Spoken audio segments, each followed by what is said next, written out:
La journée avait été riche en buts et rebondissements. La soirée est venue s'ajouter à la longue liste des incidents en tribune et aux abords des stades cette saison en Ligue 1. Le choc de la 14e journée avait à peine débuté quand Dimitri Payet a reçu une bouteille d'eau pleine sur le côté gauche du visage, lancée depuis le virage nord du stade de l'Olympique lyonnais. Les joueurs des deux équipes ont regagné les vestiaires après 2 heures d'attente et de tergiversation, entrecoupées d'une annonce de reprise du match par le speaker de l'Olympique lyonnais vers 22 heures. La rencontre n'a pas repris. Fin août déjà, le match entre Nice et l'Olympique de Marseille avait été stoppé après un jet de bouteille sur le même Dimitri Payet. Le club niçois avait été sanctionné d'un retrait de 2 points, dont 1 avec sursis, et le match rejoué le 27 octobre à Troyes avec un score de 1 but partout. Après ces nouveaux faits extrêmement graves, la commission de discipline se réunira en urgence dès demain, a d'ores et déjà annoncé la Ligue de football professionnel.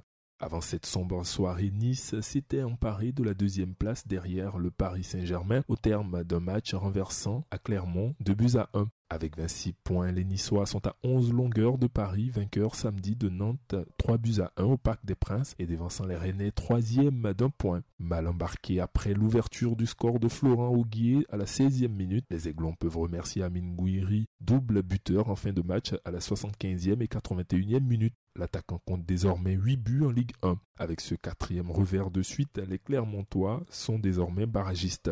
Mis sous pression après la victoire samedi de Rennes face à Montpellier 2-0, les Lensois ont eux sombré à Brest et rétrogradent à la 4e place. 4 buts inscrits face à Troyes à Bolaët, 4 buts encaissés à Brest. En l'espace d'une trêve internationale, l'équipe de Franck Hez est passée d'un extrême à l'autre. Les Lensois ont pris un but à la tête de Steve Mounier à la 3e minute et du dos de Brendan Chardonnay à la 13e minute. Puis 2 superbes frappes de Romain Fèvre à la 33e minute et Jérémy Ledoiron à la 69e minute. Les Brestois prolongent leur belle série avec une 3e victoire consécutive et remontent à la 13e place, eux qui étaient encore relégables il y a quelques semaines. Les Angevins, eux, n'avaient plus gagné depuis début octobre. Grâce à un pénalty de Thomas Mangani à la 67e minute, la SCO s'est imposée 1-0 au stade Raymond Kopa face à Lorient à la 14e minute et se hisse à la 6e place. Angers est suivi de Strasbourg qui a sauvé le point du nul à la Méno 1 but partout après avoir longtemps été mené par Reims.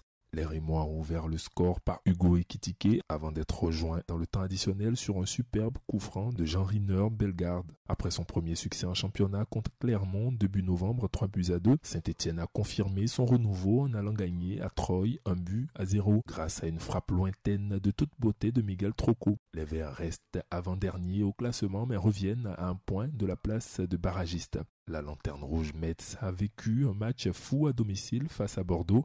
Menés 2-0, les Grenats ont finalement arraché le match nul 3 buts partout, grâce notamment à un doublé d'Opangueta et en étant réduit à 10. Rémi Audet a marqué un doublé pour les Bordelais qui quittent malgré tout leur place de barragiste avec ce nul. Les Messins restent derniers mais ne perdent plus depuis 3 matchs. Vendredi, le champion de France en titre Lille avait concédé le nul 2 buts partout à Monaco après avoir mené 2-0.